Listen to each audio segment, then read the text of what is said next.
మూలభూతుడు ఎవడు? భగవంతుడు. భగవంతుడి కోసం మనం చేస్తున్నాం ఇప్పుడు ఈ వ్రతాన్ని. అయితే భగవంతుడిని మనం ఎక్కడ చూడాలి, ఎలా చూడాలి? చూస్తే కదా భగవంతుడి గురించి ఏమైనా మనం చేయగలిగేది. అయితే భగవంతుడు కనిపిస్తాడా?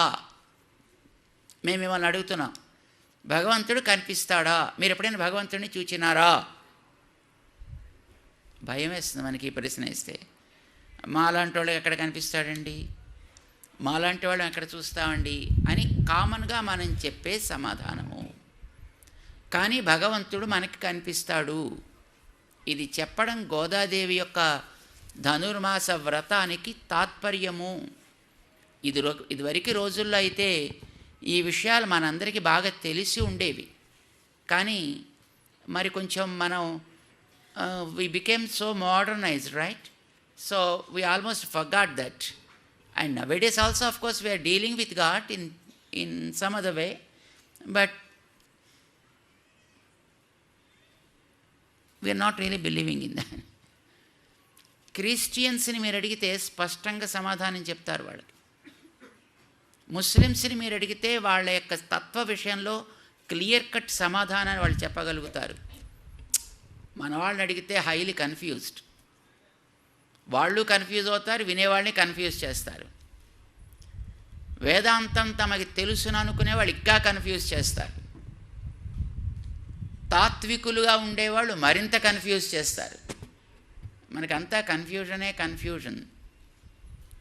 కానీ మనకి ఋషులు కానీ ఆగమాలు కానీ మన ఆచార్యులు కానీ మనకు ఎక్కడ కన్ఫ్యూజన్ పెట్టల. ఎటొచ్చి మనం అవసరమైనప్పుడు వాళ్ళని కన్సల్ట్ చేయకపోవడం చేత మనకి కన్ఫ్యూజన్ చాలా అయిపోయింది. సరే, దట్స్ ఓకే. బట్ కొంచెం దాన్ని మనం ఏది మన పెద్దవాళ్ళు చెప్పారో, మన ఆచార్యులు చెప్పారో, మన ఋషులు చెప్పారో దాన్ని ఒక 2 మాటలు మనం తెలుసుకోవాలి అని 5 పాటలు పాడింది గోదాదేవి. మొదటి 5 పాటలు దానికోసం పాడినవే.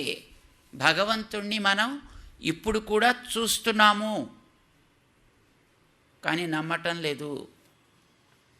ఎక్కడ చూస్తున్నా అంటే మనం ఎక్కడ చూస్తామో చెప్పేస్తే మళ్ళీ మీకు అదేంటండి ఇంతేనండి అని అనిపిస్తుంది మీకు. మీరు ఎప్పుడైనా తిరుపతికి వెళ్ళారా? ఏం చూశారు అక్కడ?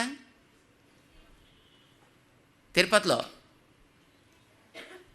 దేవుణ్ణి చూశారా, దెయ్యాన్ని చూశారా? మిమ్మల్ని ఏం చూశారు? చూశారా దేవుణ్ణి? దేవుణ్ణి చూశారా, బొమ్మ చూశారా? బొమ్మని చూచినారా, బ్రహ్మని చూచినారా? అంటే మనకి we are a bit just lost. దేవుడి యొక్క సన్నిధానాలుగా ఉండేటటువంటి ఆలయాల్ని అలా కట్టబెడితే మన ఇండ్లలో కూడా మనందరం పెద్ద పెద్ద పూజా మందిరాలే పెట్టుకున్నామండి. కొంతమంది అయితే రెగ్యులర్గా చేసుకునేటటువంటి చిన్న పూజా మందిరం, ఎవరైనా వస్తే చూపించడానికి పెద్ద పూజా మందిరం కూడా కట్టుకుంటూ ఉంటారు. ఇప్పుడు కిచెన్స్ లాగా అనమాట. అది రెగ్యులర్ కిచెన్ వాళ్ళు వాడుకునేది వేరు, ఎవరైనా వస్తే చూపించే పెద్ద కిచెన్ వేరు అనమాట. అది అలాగా పూజా మందిరాలు కూడా ఇప్పుడు చాలా అందంగా షో పీసెస్ లాగా తయారవుతున్నాయి. But that's okay. బట్ మన ఇళ్ళల్లో పూజా మందిరాలు అయితే ఉంటున్నాయి. ఆ పూజా మందిరాల్లో మీరు చూసేది ఎవరిని? దేవుణ్ణే అని అంటాం మనం, అనడానికి మాట వరుసకి అనాలి కనుక. కానీ నిజాన్ని మనం దేవుణ్ణి చూస్తున్నావా లేదా అనేది మనకి స్పష్టంగా తెలియాలి. మరి నిజంగా దేవుణ్ణి చూస్తున్నాం అక్కడ. మీరు గుళ్ళోకి వెళ్ళినా you are seeing God, and even in your puja mandir also you are directly seeing God. Unfortunately we are not able to connect ourselves to that God. That is a big problem. దేవుడు మనకి విగ్రహ రూపములోనే కనిపిస్తున్నాడు కూడా. అక్కడి నుంచే మనం చేసే ప్రేయర్స్ని అందుకుంటున్నాడు కూడా. అయితే మనం ఇదేదో ఉండాలి కనుక ఇదేదో ప్రాథమికమైనటువంటి మొదటి మెట్టుగా దీన్ని పెట్టుకుని చివరికి మనం అలాగా అంతటా ఉండే దేవుణ్ణి చూసేట్టుగానో లేకపోతే హృదయంలో ఉండే దేవుణ్ణి చూసేట్టుగానో వెళ్ళిపోవాలి.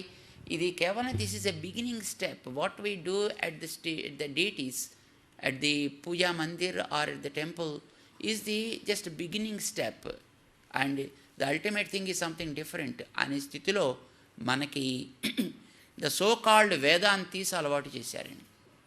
దాన్ని మనం నిజం అని అనుకుంటున్నాం, కాదు. That's absolutely rectified. ఎట్లా నిన్న మనం చెప్పుకున్నాం, ఒకసారి జ్ఞాపకం చేసుకుని ముందుకు వెళ్ళిపోదాం. దేవుడు అంతటా ఉంటాడు, ఈ మాటని మనం జనరల్గా వేదాంతులు చెప్తుంటారు, మనం కూడా నమ్ముతూ ఉంటాము. అంతటా ఉండే దేవుడు నువ్వు ఇంట్లో పెట్టుకుని చిన్న విగ్రహంలో ఉంటాడా ఉండడా?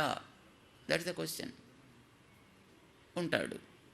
చేత నువ్వు ఇంత విగ్రహం పెట్టుకున్నా అందులో కూడా దేవుడు ఉంటాడు, అంతటా ఉంటాడు. కనుక దేవుడు ఒక్కడా 1000 మందా, అయితే 1 కోటి మందా, 33 కోట్ల? ఒక్కడే. దేవుళ్ళు ఇద్దరు ఉండరు. దేవుళ్ళు అనే ప్లూరల్ నెంబర్ రాంగ్ అండి. ఆకాశాలు అంటారు ఎప్పుడైనా? గాలి, ఎయిర్స్ అంటారు ఎప్పుడైనా? అనరు. ఇట్స్ ఎ రాంగ్ యూసేజ్ కదా. అలాగే దేవుళ్ళు కూడా రాంగ్ యూసేజ్ అండి. అదేమిటండి, 33 కోట్ల మంది మనకందరికీ ఉన్నారు కదండి. దేవతలు 33 కోట్ల మంది దేవతలు. దేవుడు ఎప్పుడు ఒక్కడే. దేవుళ్ళు 10 మంది ఉండరు, దేవుడు ఎప్పుడు ఒక్కడే ఉండును. క్షరాత్మానా వీశతే దేవ ఏకః అని మనకి వేదం స్పష్టంగా చెప్తోంది. ఏకః, ఒక్కడే ఉండును. మరి మనకి 33 కోట్లు అని పేర్లు చెప్పి రూపాలు చూపించేవన్నీ కూడా దేవతా విశేషములు. వాళ్ళంతా కూడా దేవుడి యొక్క భిన్న భిన్నములైనటువంటి అంగములు.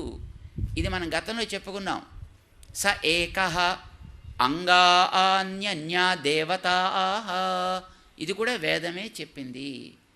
వాళ్ళంతా కూడా మనకి చెప్పే 33 కోట్ల మంది రకరకాల అంగములు. ఈ అంగములు కలిగిన వాడు ఒక్కడు. నువ్వు అంగాన్ని చూసి అంగి కాబోలు అని అనుకుంటున్నావు. It's a mistake. Rectify your self. చేత దేవతలు, దేవుడు, ఇది కొంచెం చిన్న పదం తేడా. ఇప్పుడు ఆ దేవుడు ఒక్కడే ఉంటాడు, ఆయన అంతటా ఉంటాడు అని కూడా ఇప్పుడు మనం అనుకున్నాం. మరి అంతటా ఉండేవాడు ఒక్కడే అయినప్పుడు వాడు ఇంత దాంట్లో ఉన్నా అంతటా ఉన్నా వాడే కదండి.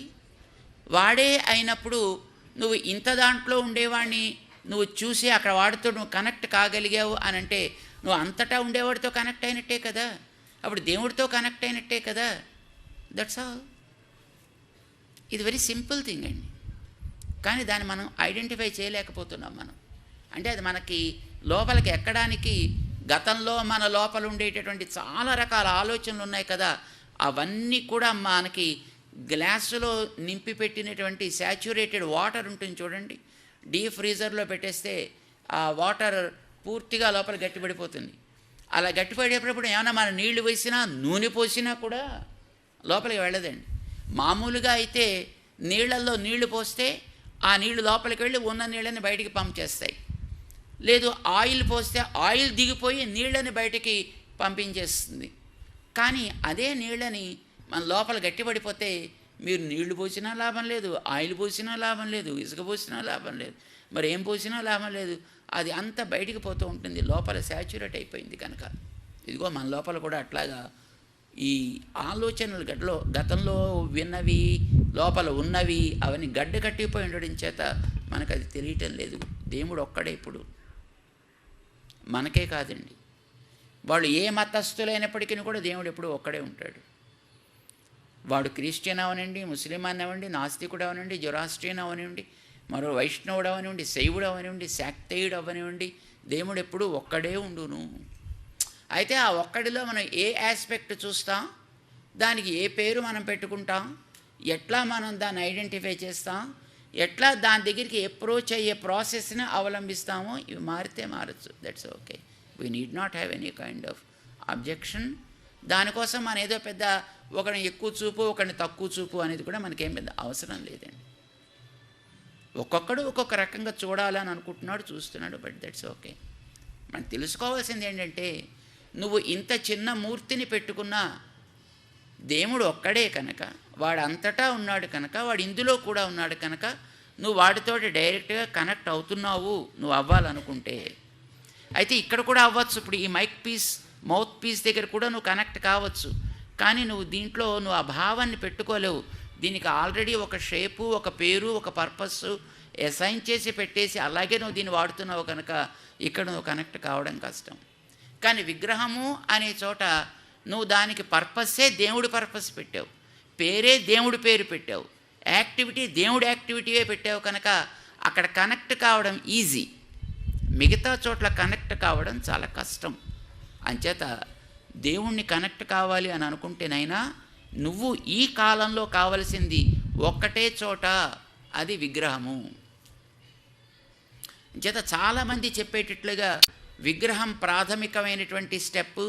ఆ తర్వాత అలా క్రమంగా విగ్రహం లేకుండా నువ్వు ఎక్కడో కనెక్ట్ అయిపోయే స్టేజ్ వస్తుంది అనేది ఇట్స్ నాట్ అప్రోప్రియేట్ అని మనం జ్ఞాపకం పెట్టుకుంటే చాలు. Because when you got connected here you already connected to God. ఇంకెక్కడ ఎక్కడో కనెక్ట్ అవ్వాల్సిన అవసరం ఉంది. అంచేత మనకి మన ఇంటికి ఒక పెద్ద అధికారి లేదా పెద్ద దేశ అధినేత వచ్చి తలుపు తట్టాడు అనుకోండి, దేశ అధినేత ఉండేటటువంటిది ఎక్కడో లోక్సభలో కనుక లేకపోతే ఎక్కడో మరి ఇంకో చోట వాళ్ళ యొక్క ప్రైమ్ మినిస్టర్ భవనంలో కనుక ఇంటికి వచ్చి తలుపు తట్టినటువంటి వాడు ఏం ఆయన కాదు అని అనుకుంటే కరెక్ట్ కాదు కదా. అది వాడు ఇక్కడున్నా అక్కడున్నా వాడే. నీ దగ్గరికి వచ్చి తలుపు తట్టి నీ ఇంట్లో నువ్వు వేసిన కుర్చీలో కూర్చున్నాడు కనుక వాడు పనికిరాని వాడు కాడు. వాడు బాత్రూంలో ఉన్నా వాడేనండి. వాడికి ఆ రకమైన సామర్థ్యం ఉంటుంది. అయితే దేవుడికి ఇక్కడికి తేడా ఉంది. దేవుడు అనేవాడు అట్లాగా ఒక మనిషిలాగా ప్రాదేశికుడు కాడు. Is not limited to a specific place or specific form. అది మనం జ్ఞాపకం పెట్టుకుంటే చాలు. భగవంతుడు అన్ని ఫామ్స్లోనూ అన్ని ప్లేసెస్లోనూ ఉంటాడు కనుక నువ్వు ఇక్కడ విగ్రహంలో కూడా you can directly connect to him. Once you are able to connect to him and you need not go to any other place to see the God, to do something with God. ఇది చెప్పడం ఆండాళ్ తల్లి యొక్క తిరుప్పావై వ్రతానికి మూలమైనటువంటి తాత్పర్యము. This is the quintessence of Tiruppavai. ఇది కేవలం మాటలకి పరిమితం అయ్యేటట్టుగా చెప్పే విషయం కాదు. గోదాదేవి దీన్ని పూర్తిగా నమ్మింది. ఆ నమ్మిన దాన్ని తాను శ్రీరంగంలో రంగనాథుణ్ణి, తన ఊళ్ళో ఉండే వటపత్రశాయిని, ఆ ప్రక్కన ఉండేటటువంటి తిరుమాలిరుం చోలై అழగర్ కోయిల్ అంటారు దాన్ని ఈ రోజుల్లో, అక్కడ ఉండేటటువంటి అందులో ఉండే విగ్రహరూపుడైనటువంటి స్వామిని, తిరుమల కొండ మీద ఉండేటటువంటి వెంకటాచలపతిని, ఇందరినీ కూడా తాను ఒకటే అని గుర్తించిందండి. అంతేకాదు ఈయనే ఒకనాడు మరొక యుగంలో నడిచే రూపంలో కృష్ణుడిగా అవతరించెను, మరొక యుగంలో ఆయనే నడిచే రూపంలో రాముడిగా కూడా అవతరించెను, ఆయనే మరొకనాడు నారాయణుడిగా పరవాసుదేవుడిగా కూడా ఉండెను, ఆయనే మరొకనాడు పాల్కడలిలో కూడా ఉండెను. అయితే పర్పసెస్ వేరు కనుక ఆయా పర్పస్లో అక్కడక్కడ ఆయన తనని ఎగ్జిబిట్ చేసుకున్నాడే తప్ప it's not that he has to come from some place to some other place. But one thing, ఆయన ఎప్పుడైతే ఒక ఆకృతిలోకి వస్తానని అనుకుంటాడో ఆకృతికి తగ్గట్టుగా ప్రవర్తిస్తాడు. ఇది జ్ఞాపకం పెట్టుకో. మానవాకృతి ధరించినటువంటి ఒక అవతారంలో మనిషిగానే ప్రవర్తించును.